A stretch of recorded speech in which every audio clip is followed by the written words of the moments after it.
Good morning.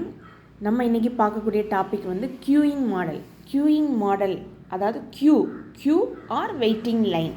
இப்போ அதுக்கான definition என்னென்னா, a group of items waiting to get service except receiving service is called queue. அதாவது group of items, அது ஆட்களாக இருக்கலாம், இல்லை பொருட்களாக இருக்கலாம். வெயிட்டிங் டு கெட் சர்வீஸ் கிடைக்கிறதுக்காக வெயிட் பண்ணிகிட்டு இருக்கிறாங்கல்ல, அதை தான் நம்ம என்ன சொல்கிறோம்னா க்யூ அப்படின்னு நம்ம சொல்கிறோம்.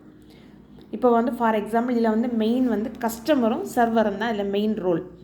இப்போது ஒரு ஹாஸ்பிட்டலுக்கு இப்போ நம்ம போகிறோம். ஹாஸ்பிட்டல் போனோன்னு நம்ம வந்து யாராக இருக்கிறோம், அங்கே வந்து பேஷண்ட்டாக நம்ம போகிறோம். அப்போ அங்கே வந்து நமக்கு டோக்கன் கொடுப்பாங்க இல்லையா? டோக்கன் கொடுக்குறதுக்கு அங்கே ஒர்க்கர்ஸ் இருப்பாங்க. அப்போ நம்ம அங்கே என்ன பண்ணுவோம், வெயிட் பண்ணுவோம் இல்லையா? அதே மாதிரி இப்போது டோல்கேட் எடுத்துட்டோன்னா அங்கே வந்து பஸ்ஸு வெஹிக்கிள்ஸ் நிறைய இருக்கும். இப்போ அங்கே வந்து ஒர்க்கர் அங்கே இருப்பாங்க. அங்கே வந்து மிஷின் தான். இப்போ மிஷின் வந்து என்ன செய்யும், இப்போ வரக்கூடிய ஆட்களை வந்து பில் போடுறது, அமௌண்ட்டிலேருந்து எடுக்கிறது, எல்லா வேலையும் முடிச்சுட்டு ஒவ்வொரு ஆளையாக அது விடும்போது அந்த வெஹிக்கிள்ஸ் எல்லாமே அங்கே வந்து இந்த டோல்கேட்டில் என்ன பண்ணுவோம், க்யூவில் தான் நிற்கும்.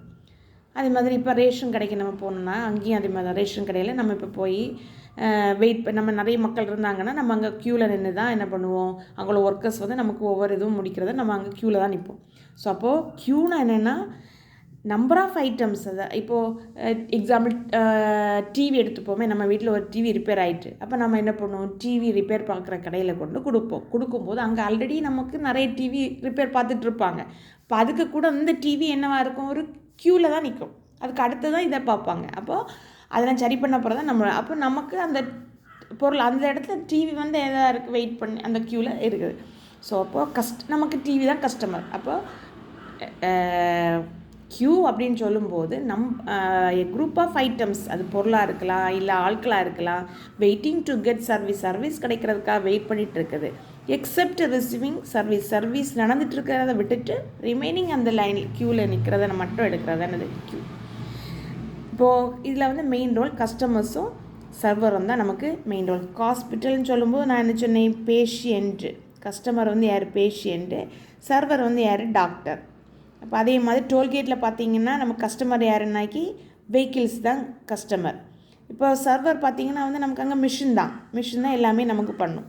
அதுமாதிரி அடுத்த ரேஷன் கடை பார்த்திங்கன்னா, ரேஷன் கடையில் பார்த்திங்கன்னா பீப்புள், நம்ம மக்கள் தான் யார், கஸ்டமர். சர்வர் ஒர்க்கர் தான் அங்கே யாராக இருக்காங்க, சர்வர். இப்படி எக்ஸாம்பிள் நம்ம நிறைய சொல்லிகிட்டே போகலாம். எல்லாமே இதுக்கு வந்து எக்ஸாம்பிள். அடுத்தது பார்த்திங்கன்னா இது வந்து இந்த க்யூ எதனால் உருவாகுது, எப்போ உருவாகும், வென் வில் க்யூ அக்கர். பார்த்திங்கன்னா கவுண்டரில் இருக்கிறவங்கள விட கூடுதலான மக்கள் அங்கே வரும்போது தான் நமக்கு அங்கே என்ன வரும்னா க்யூ வந்து ஃபார்ம் ஆகும். இப்போ வந்து கவுண்டரில் ஒரு ஆள் இருக்கலாம், சில நேரம் இப்போ தேட்டரில் பார்த்திங்கன்னா ஒரு 2-3 கவுண்டர் வரைக்கும் இருக்கலாம். அப்போ அந்த கவுண்டரில் இருக்கிற ஆட்கள் 3 பேர் தான்.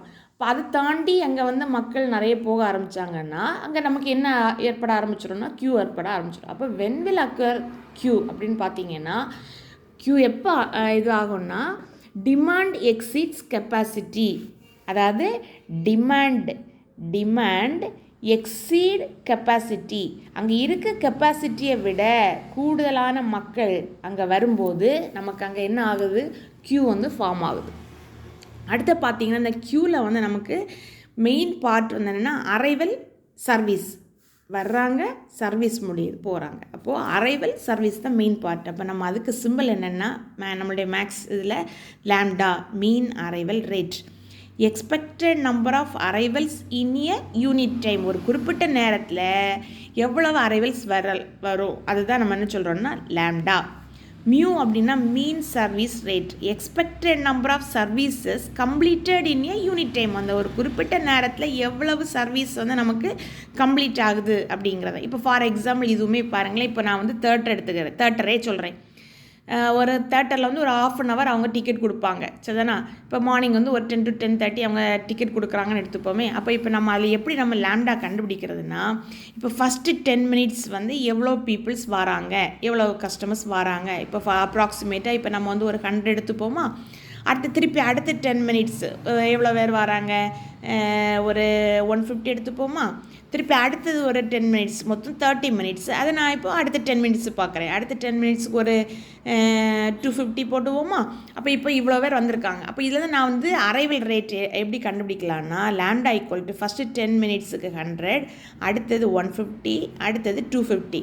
அப்போ டோட்டலாக நான் எல்லாம் ஆட் பண்ணால் எனக்கு என்ன கிடைக்குது? Divide by 3. ஆவரேஜ் நம்ம கண்டுபிடிக்கும் போது 250, 400, 500 கிடைக்குதா? இப்போ 500 டிவைட் பை 3. இதான் நமக்கு என்னென்னா lambda, that is mean arrival rate. இதே மாதிரி நம்ம மியூவும் கண்டுபிடிக்கலாம். சர்வீஸ் முடிச்சு இந்த டைமுக்குள்ளே எவ்வளோ சர்வீஸ் முடிஞ்சு போகிறாங்க அப்படிங்கிறத வச்சு நம்ம மியூவும் கண்டுபிடிக்கலாம். ஸோ கியூ அப்படின்னு சொல்லும்போது அதில் மெயின் ரோல் வந்து கஸ்டமரும் சர்வரும் தான். அதில் நம்ம மேக்ஸ் ஸ்டெப்பு லாம்டாவும் மியூவும் தான். தேங்க்யூ.